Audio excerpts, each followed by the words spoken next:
Josh, sa palagay mo ba hindi makaka-apekto sa relasyon mo, sa real girlfriend mo, real life girlfriend mo, ang pakikipagtambal mo kay, di pa parang nasagot mo na hindi, don't have to tell. Hindi naman. No. And for Julia, how was your working dynamic with each other evolved? How has your working dynamic with each other evolved since your last collab? Our last is Paubaya. Paubaya.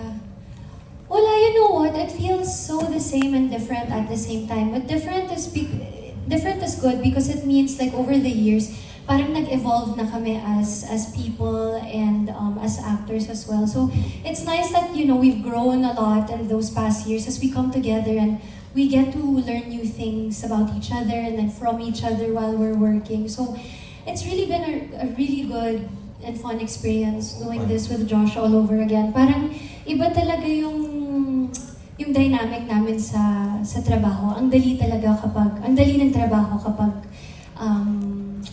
may pagkakaintindihan kayo na kayo lang makakaintindi sa proseso na yon. So it's special. It's different. Tama namin, it was a real special relationship that you had and up to now you still keep that, di ba? Yung respect for each other, di ba?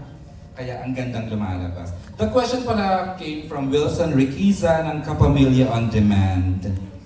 Okay, may gusto kang tanongin or we can entertain questions from here from Alan Diones, I understand. May mga gusto na. Mara, may gusto kang tanongin?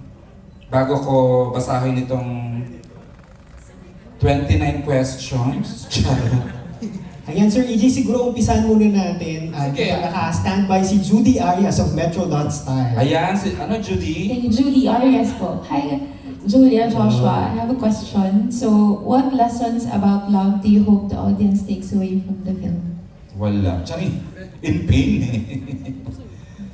Iiyak This pa kami ng iiyak movie dito. is all about feeling ko isa dito yung healing. Healing. Yung pag-accept. Tama. Ang dami, you know why? May sariling personal journey si Juancho, may sariling personal journey si Zai.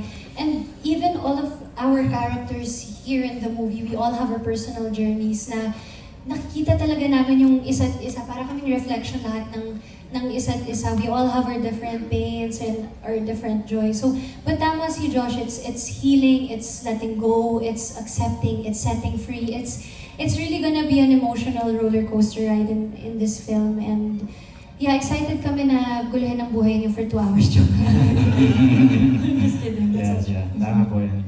One more for Direct naman. The question. The question is from... For direct po. Hindi, anong name mo? My name is RC and I'm also from Metro.Style. Ganda. Thank you. Pinagandaan tayo ng RC. Thank you po. And my question po for direct is, why did you choose to shoot in Naga? What is special about Naga and how does the location enhance the story? I've been meaning to ask, di ba may iba rin binibigay yung landscape ng Naga, di ba direct? Are you a Bicolano? Actually, no. Hindi naman. But it was actually an idea that I worked with our writers. Kasi part of the journey that actually di pa natin masyadong binabanggit, but you actually guys saw it in the trailer, is medyo mapang-ahas at may nakakatakam na element din yung reunion ng exes sa story. And we felt like Naga as a city that's filled with a lot of spiciness. We wanted to like also embrace that The silly that challenge. flavor. Meron din siyang flavor na gano'n. At saka yung... You wanna add anything? Go ahead, Miss Kasi Cookie. as mentioned by si Direct P, parang, di ba, yung pag kumakain ka ng anghang at first, parang mapapasipa ka. But later on, parang kapag Paano yung nandun ka sipa? na... Paano yung sipa? Ikaw mo. Si Bong, parang kaya ni Bong yung sipa. Ayun. Di ba, parang parang, what was that? Pero meron siyang sarap na nabibigay later And on. the pain stays. Oo, pero the pain stays, but it's so good. Uy, totoo yan. So, Pero after, di ba, parang you still wanna keep wanting for more. Totoo, di ba? Kain ka naman ang kain. Kahit Yes. andun yung pain, andun yung heat. that's why we set it in Kahit Naga. alam mong nadala ka na, uulitin mo pa rin siya. Yes. Gulo ng pelikula. Dapat pala tayo dito sili. Silly challenge. Yun That na yung explains title. the whole synopsis yata, di ba? Nadala ka, nasinggi pa rin. Yes. Nasaktan ka na, gusto mo ba rin? Ganda. Ang gandang anong tawag doon. Anyway, okay. You're good, Miss RC. Thank you po. Thank you, dear. Gusto kong tanongin yung yung buong cast about, kasi usong-usong nga ngayon, di ba, naging controversial nga yung mga nagkakabalikan, depende sa, hindi ko alam if you have been into open relationships. Like si Bianca, napakabata, parang 11 lang years old lang natin si Bianca. Char. Anong stand mo on reunited with an ex? Ikaw muna, Bianca. Wag Bianca. mong Oh, gusto mo iwasan. muna si May Ana muna, si Miss Parang May Ana. marami kang gustong sabihin. Bianca, face it. My stand on reuniting with an ex. Oo. I guess, iba-iba naman tayo ng... Meron ka na rin naman nagkang Yes, opo. At 11. Charot. 10. Ay, sumasagot sa akin, Iba-iba naman tayo ng personal experiences and pain. Pero ako, for Ay, me, oo. personally as Bianca, kapag wala na, I'm really not one na balikan pa. Kasi kung tapos na,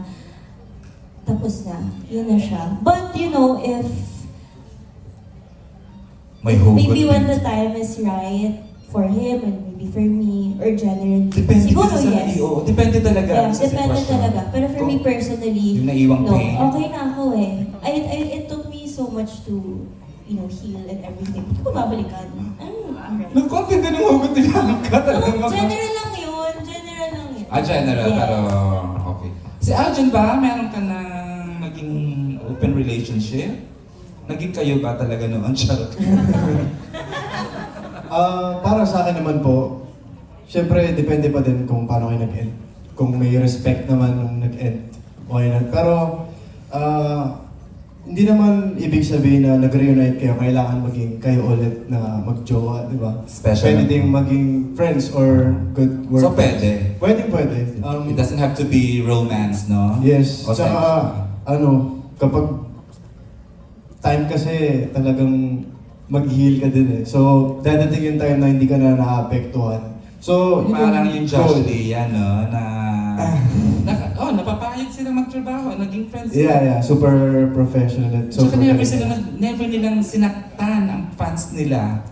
Nung naghiwalay sila, parang hiwalay lang, pero wala silang sinaktan. Di ba? Derek Peterson, may share ka ba ng on reuniting with... Masaya naman yun. Masaya kasi magulo yung buhay mo from time to time. Huwag naman perfect, di ba? Oo. Masaya yun. Tsaka inspiration. Mukhang saya-saya mo sa buhay mo ngayon, Direct Piano. Isang oras lang tulog niyan. Yung lagay na yan, ha? Okay, si Miss Mayan, meron na rin namang serious relationships. Pero At kung mag... 13. Charot lang po ako. Wow, okay. Naiiyak? Hindi. Makati lang. Tawag dito, kung meron pa siguro pag-ibig at may Oo. kung may pagkatuto, sige, okay lang. Pero kung if you're just getting back with an ex for nostalgia's sake, bakit pa? Diba? So, Kung busitin ang sarili mo, di ba? oo. Pero depende sa inyo, di ba?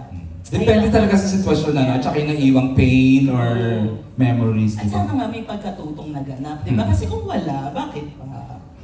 Nice. Sino akin? Ayan. At ito na. Yes po. Aamin ka ba ngayon? May stand po on Wow! Here's my stand. Tsaka lang, hindi ako personally.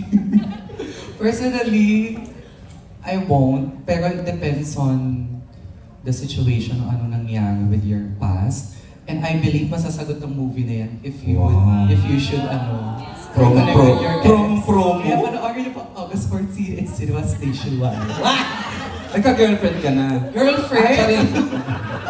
Baka sabihin mo na misgender kita. Gulat na gulat. Yan ang acting mo ngayon Boyfriend, eh. yes Ibalik po. mo yung tanong kay Sir DJ. Kayo po, nagka-girlfriend na po. Thank you na, thank you. Oy, sumusunod ako sa ate ko. Bentang-benta, Sister Joshua, Julia. Julia. Magko-co-host na kami ni ano. Pinapakita namin ng comedy ang another namin dito. Kaya nga, sabi niyo, let's all have fun. Kaya nga ako andito para sumaya. Just watch the movie. Ang clown na million ako dito.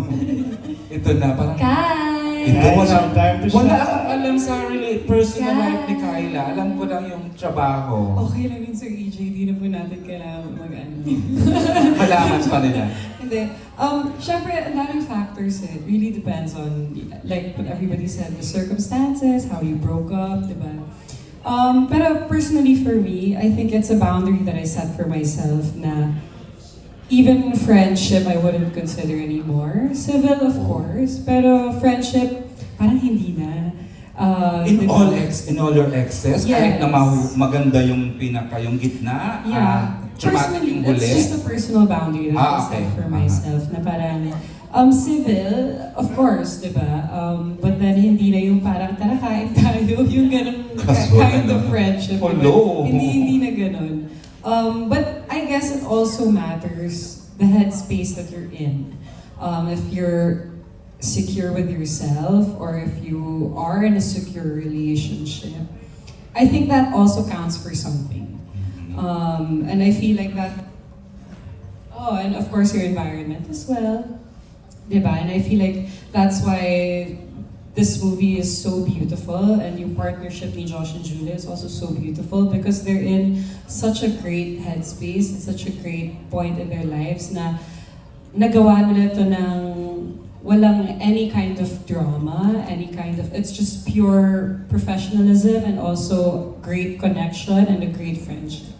So, yun. I'm sure proud na naman ang nanay mo si Janice. Joshua, Julie, ito na ba yung sagot dun sa tanong? Yung ginawa niyo tong unhappy for you? Siguro naman hindi na kami tatanong. Kaya nga, baka naman may iba. Kasi kitang-kita naman sa Nasa lahat. Oo. So basically, ito yung sagot. Na Ito para. you can be okay being reunited with an ex. Yeah. Kasi nagsama kayo eh. Oh. I'm not sure, okay lang ba sa'yo yun? Okay lang ba sa'yo Tapos na yung yun? pinis Sa'yo ko ba lang okay yung lang? pinagduda. Sa'yo okay lang din. Okay naman, kaya, masyado ka, mature. Yes. Hindi, pero okay lang. Okay lang. Yeah, oo naman, oo Yeah. naman. Wala naman I mean, tayong bit-bit na... Yeah. Totoo yung sabi ni Aljon, depende kung paano kayo nag-end. Yeah. Totoo, di ba? It could be an ex na happy ending or if ex na hindi traumatic. So depende kung sino yung tinutukoy mo na ex, di ba? Kala mo naman, ang dami kong pinagdaanan sa relasyon, Diyos ko. Okay.